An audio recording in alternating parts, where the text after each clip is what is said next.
تصور کریں ایک ملک جہاں فوج صرف سرحدوں کی حفاظت نہیں کرتی بلکہ دودھ کی فیکٹریوں سے لے کر سیمنٹ تک کی فیکٹریاں، ہر چیز پر اس کا قبضہ ہے۔ پاکستانی فوج فضائیہ، بحریہ $100 ارب سے زیادہ کی امپائر کی مالک ہے۔ یہ کوئی فلمی کہانی نہیں، حقیقت ہے۔ آج ہم اس پر بات کریں گے، یہ فوجی سلطنت کیوں ہماری ترقی کی راہ میں رکاوٹ ہے۔ چین کی طرح جہاں ایک پارٹی کا راج ہے، پاکستان میں بھی ہمیشہ سے 78 سال سے اسٹیبلشمنٹ کا راج رہا ہے۔ چین سے زیادہ مضبوط ہے۔ چین کی غربت آبادی دگنی تھی، پھر بھی وہ ترقی کی بلندیوں تک پہنچ گئے۔ ہم کیوں نہیں؟ چلیں اندر جھانکتے ہیں، آخر میں حل بھی تلاش کرنے کی کوشش کرتے ہیں۔ سب سے پہلے یہ $100 ارب کی امپائر کیا ہے؟ یہ پاکستان آرمی، نیوی، بحریہ کی کمپنیاں ہیں۔ یہ کوئی چھوٹی بات نہیں ہے۔ مثال کے طور پر 2006 کے اندر یہ بتایا گیا تھا کہ فوجی فاؤنڈیشن اور اس سے ملحقہ کمپنیوں کی مالیت تقریباً کوئی $6 ارب کے قریب ہے، جبکہ پاکستان کی جی ڈی پی ان دنوں میں 200 ارب کے قریب تھی۔ پھر 2016 میں بتایا گیا کہ جی $16 ارب کا سارا ان کا سرمایہ۔ بس پارٹی کے فرد اللہ بابر کے تحریری سوال کے جواب میں وزیر دفاع خواجہ آصف نے سینٹ کو بتایا کہ فوج کے کمرشل ادارے آرمی ویلفیئر ٹرسٹ، فوجی فاؤنڈیشن، شہید فاؤنڈیشن اور بحریہ فاؤنڈیشن کے تحت چلائے جا رہے ہیں۔ روزنامہ ڈان کے مطابق فوج کے زیر انتظام مجموعی طور پر 50 کے قریب کمرشل ادارے چلائے جا رہے ہیں۔ سینٹ کو فراہم کی گئی تفصیلات کے مطابق ملک کے 8 شہروں میں ڈیفنس ہاؤسنگ اتھارٹیز قائم کی گئی ہیں۔ آرمی ویلفیئر ٹرسٹ سب سے زیادہ 16 اداروں کا یعنی 2006-7 سے 16 ارب تک پہنچ گیا، اور آج 100 ارب سے 130 ارب کی باتیں ہو رہی ہیں، جبکہ پاکستان 200 ارب سے 375 بتایا جاتا ہے۔ کہیں پر آپ کو ملے گا کہ $400 بلین کی ہو گئی ہے، جو کہ پاکستان کی معیشت کا 10 سے 15% بنتا ہے۔ یعنی آرمی کی سلطنت پاکستان کی جی ڈی پی کے مقابلے میں 10 سے 15% ہے، پلس اس کے بعد اتنا ہی ٹیکس کے طور پر ہر سال وہ بجٹ میں اپنے لیے لے لیتے ہیں۔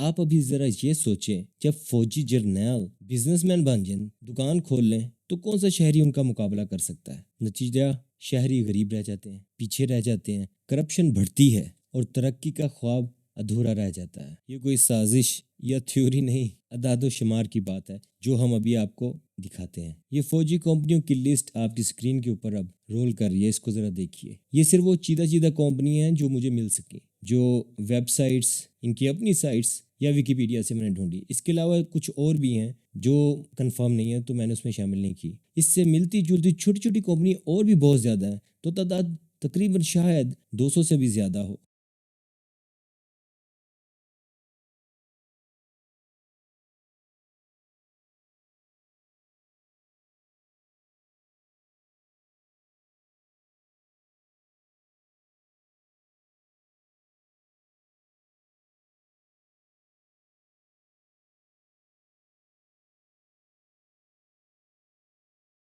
اب میں آپ کو چند مثالیں دیتا ہوں۔ آپ چین کو دیکھ لیے، 1980 کی دہائی میں چین کی آبادی ہمارے سے 10 گنا زیادہ تھی، غربت کی شرح 90% سے اوپر تھی، اور کیا آپ کو معلوم ہے چین کی فوج کی بھی فوجی سلطنت تھی، جہاں پر وہ پیمپر وغیرہ سے لے کر لو ہوٹل تک چلاتے تھے، ہر چیز کے اندر انہوں نے اپنا ہاتھ ڈال لیا تھا۔ 1980 میں 20,000 سے زیادہ کمپنیاں تھیں چین کے جرنیلوں کی، چین کی آرمی کی، جن میں ہوٹل سے لے کے نائٹ کلب تک شامل تھے۔ ان کے فوجی جرنیل راتوں رات ارب پتی بن گئے، لیکن فوج کی تربیت تباہ ہو گئی۔ سمگلنگ، ہتھیاروں کی غیر قانونی تجارت، سب کچھ کرتے تھے وہ۔ لیکن 1998 میں چائنا نے فیصلہ کیا کہ ہم نے فوج کو بزنس سے نکالنا ہے۔ 1 سال کے اندر 90% کمپنیاں بیچ دی گئی یا گورنمنٹ نے اپنی تحویل میں لے لی۔ فوج پروفیشنل ہوئی، کرپشن ختم ہوئی، اور دیکھیے 20 سال کے اندر اندر چائنا سپر پاور بن گیا۔ ایک اور مثال لیجئے، انڈونیشیا۔ چائنیز کا تو ہم کہہ سکتے ہیں کہ غیر مسلم ملک ہے، ہم پر تو یہ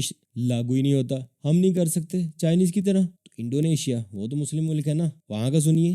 سہارتوں کے دور کے اندر تابی جرنیلوں کی فوج کی 1500 کے قریب کمپنیاں تھیں۔ ایئر لائنز، تیل کی کمپنیاں، تیل وہ لگانے والا نہیں، دوسرا تیل، ان کے بھی گولف کورسز تھے، اس کو ڈرائیور کہتے ہیں، club, this is the longest club in the bag, اور ان کی کمپنیوں کا بھی کوئی آڈٹ نہیں ہوتا تھا۔ کچھ آج کل ہمیں اس کی سمجھ آتی ہے کہ آڈٹ کی آواز آتی ہے، ہے کہ نہیں؟ انڈونیشیا میں بھی ایسے ہی تھا، جرنیل وہاں پہ بھی کروڑوں ڈالر کماتے تھے، انڈونیشین بھکاری بن کے رہ گئے۔ 1998 میں ہی جب ایشین کرائسس آیا تھا، عوام سڑکوں پر نکلی، سنو پاکستانیوں، عوام سڑکوں پر نکلی، فوجی کاروبار سارا تباہ کر دیا، ان کی املاک کو آگ لگا دی۔ سن رہے ہو نا؟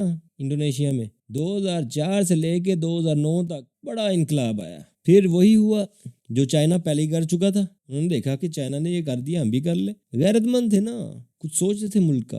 انہوں نے بھی فوج کو کک ماری بزنس سے کہ یا دکان کھول لو یا تم ملک کی حفاظت کر لو۔ اور آج انڈونیشیا آسیان سنی ہوگی آپ نے، ملکوں کی گروپ جو ہے اس میں ٹاپ پر ہے، 1 ٹریلین سے زیادہ کی اس کی جی ڈی پی ہو گئی ہے۔ کیا کرنے سے؟ آرمی کی دکان، کریانے کی، سبزیوں کی، اسمگلنگ کی دکان بند کرنے سے۔ اب دیکھیے دونوں ملکوں کی مثال سے ہمیں یہی ملتا ہے، جب تک آرمی کا کاروبار، یہ دودھ بسکٹ بند نہ کی جائے، انہیں بارڈر پہ نہ بھیجا جائے، نہ تو کرپشن ختم ہوگی، نہ ملک کے اندر بزنس آئے گا۔ بزنس کون لے کے آئے گا؟ جب پتہ ہے پاکستان کے اندر ان کے بغیر انہی کے ساتھ آپ نے کمپیٹ کرنا ہے، جو سارے ملک پر قبضہ کر کے بیٹھے ہوئے ہیں، تو کون آئے گا؟ ابھی کل ہی وہ وزیر خزانہ کہہ رہا ہے کہ جی 25 ادارے بیچ رہے ہیں، آپ بھی دیکھ لیجئے گا، پہلے کی طرح اب بھی اپنے کسی ریٹائرڈ جرنیل یا کوئی اس کا کوئی دلال آئے گا، اونے پونے دانوں وہ ادارے خرید لے گا، انہی کے پاس انہی کا قبضہ اور مضبوط ہو جائے گا۔ لہٰذا اگر ہم اپنی فوج کی دکانیں بند کریں، اس کے لیے کھڑا ہونا پڑے گا۔ چائنا نے کر دکھایا، اور اگر ہم یہ کر لیتے ہیں 10 سال کے اندر ہم بھی چائنا اور انڈونیشیا کی طرح 1 ٹریلین کی اکانومی بن سکتے ہیں۔ یہ سب کرنے کے لیے ہمارے لیے خان جیل میں بھی بیٹھا ہوا ہے، ہمیں باہر نکلنا پڑے گا، ہمیں شور مچانا پڑے گا، ہمیں کچھ نہ کچھ کرنا پڑے گا، ورنہ یہ نہیں بدلے گا۔ اگر آپ کے پاس کوئی اور صلاح ہے تو پلیز کمنٹ میں بتائیے، اس کو بھی سوچ لیتے ہیں، اس پہ بھی کوئی بات کر لیں گے۔ انشاءاللہ پھر ملیں گے۔ السلام علیکم ورحمۃ اللہ۔